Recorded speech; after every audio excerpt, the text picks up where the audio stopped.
What's going on, YouTube? My name is FG3000. I'm back in the place to be, and welcome back to Ninja Voltage. In today's video, we got ourselves a brand new V-Jump magazine scan showing off the newest ninja that will be added to the game, none other than Shikamaru. Now, we knew that, but do keep in mind that this does not mean that he is guaranteed to be the very next ninja added to the game.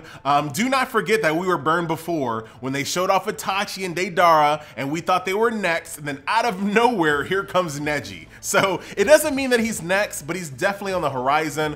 Whether it's him, whether it's Jiraiya, or someone completely different, we don't know. But he's definitely one of the next handful of ninjas that will be added to the game. That you can be assured of, all right? So let's move on and let's kind of take a look at his abilities.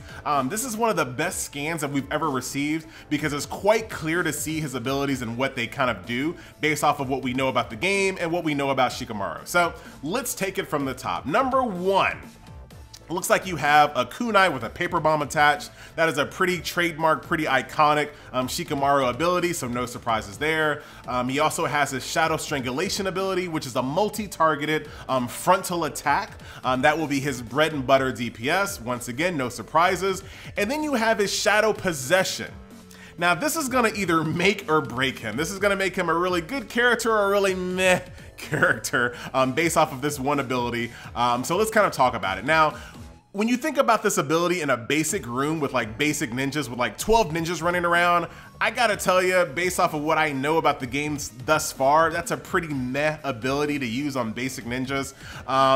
This ability, basically what it will do, it'll root Shikamaru in place, it'll also root your opponent in place. Now, I don't know this to be sure because the translations that I received from Reddit and Discord are a little rough, but I assume that the enemy will be rooted and they will not be able to use their abilities, right? I'm just basing that off the anime, I'm basing that off of what we know about the game and what we know about Shikamaru. They will be rooted, he will be rooted, they will not be able to use abilities, right? That's what I'm going to assume. Based off of that, using that ability in a basic room with just basic ninjas is kind of meh, it's not very good. You can kind of get a feel for this by using Ino.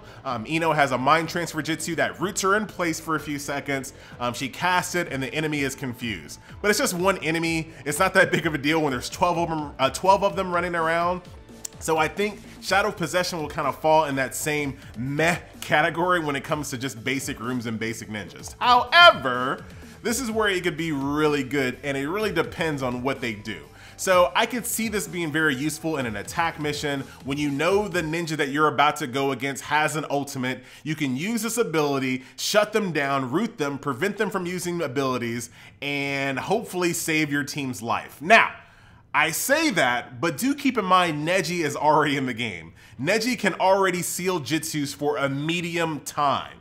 Now this is where I say Shikamaru could be really good because I think it has to be, his shadow possession has to be long or extra long. It has to be, right? It can't be medium just like Neji's. I mean, it could, but I don't think it will be. I think it'll either be long or extra long. And if it's extra long, that is great. That would be amazing because you can really be able, you'll really be able to use that without a lot of risk to yourself, knowing that it'll last a very, very long time. So you can kind of cast it early. If it's long, you know, pretty much the same category, but you kind of have to be careful. You have to really DPS down whoever you're fighting very, very quickly. But I think that'll be easier to do because they will be rooted. When you compare this to Neji's, he can seal their jutsus, but they can still run around. So that doesn't really help necessarily based off of how the AI works. But if they're rooted and they can't use abilities and it's long or extra long, that will be very, very useful. However, I'm sorry all you Shikamaru fans out there, that would mean that you would have to use him as your main character.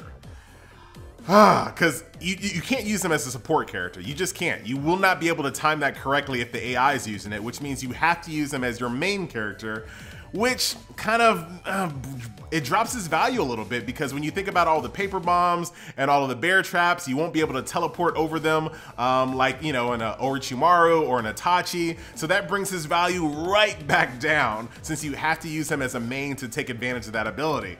Also, when you think about him in the final room, right? So I think that ability works really good. You use Shikamaru as your main, you run across ninjas within the fortress, you seal them. That's great. I think that works out really, really well. However, once you hit that final room, the AI has a tendency to just run directly at your main character. So if you use that ability and you're rooted in place, that just makes you a sitting duck for all of those ninjas to wail on you.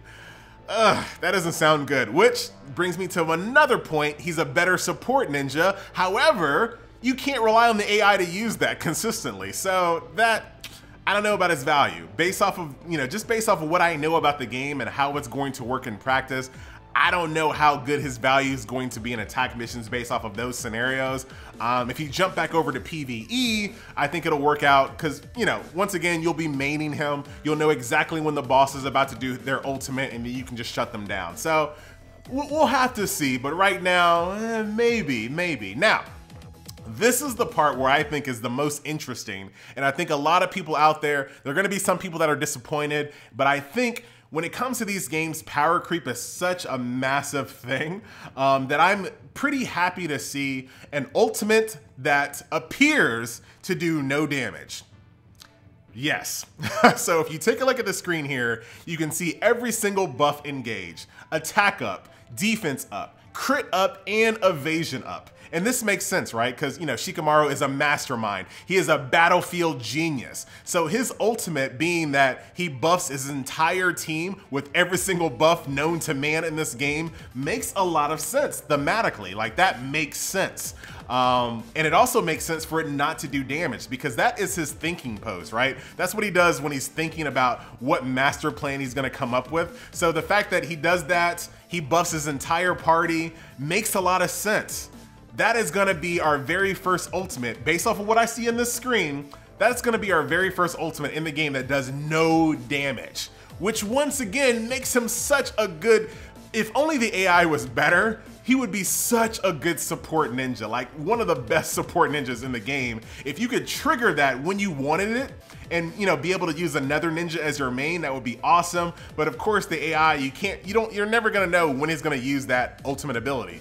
Like that part sucks. So hopefully by the time this patch comes out, there's some AI improvements, but who knows? But that is a very interesting ultimate. I really would like to know what you guys think in the comment section below. Did I get all the abilities right? Are there some abilities that you think I got wrong or the translator got wrong? Let me know. Also, what do you think about an ultimate that has no damage? No damage whatsoever, but makes all your other party members more powerful, which in turn is damage. Think about that, huh? Think about that. Shyamalan twist for you. So that is Shikamaru. Other than that, once again, my name is FG3000. Thank you so much for tuning into this video. Once again, let me know what you think about his tier rating based off of what I analyze and what you analyze, because I care about your opinion as well. I'm FG. I'll see you next video. Later. And of course I forgot something, so you're probably asking yourself, why the heck is Sakura and Shizune there? Well, the translation that I received from Reddit and Discord is a little rough, but basically it's always good to bring a healer, or healers are very valuable, that type of thing. Why they felt the need to mention that, considering that Sakura and Shizune have been in the game since day one, we know how good heals are, I have no idea. Are they trying to prepare us for something? I have no idea, but if they are, don't forget that FG called that first. I said that Shizune and Sakura's meta value would skyrocket if they ever get around to fixing the AI, where the AI actually heals you if you are taking damage. If that happens, great. I don't know if this magazine is calling that out. I doubt it, because that's more of a bug thing, not really a feature. So I don't know. I don't know why they decided to call out healers here. I want to say that harder content's coming, but I'm not going to do it anymore. We're just going to wait until it actually happens, right? But that will do it. The video's now over. I will see you next time. Later.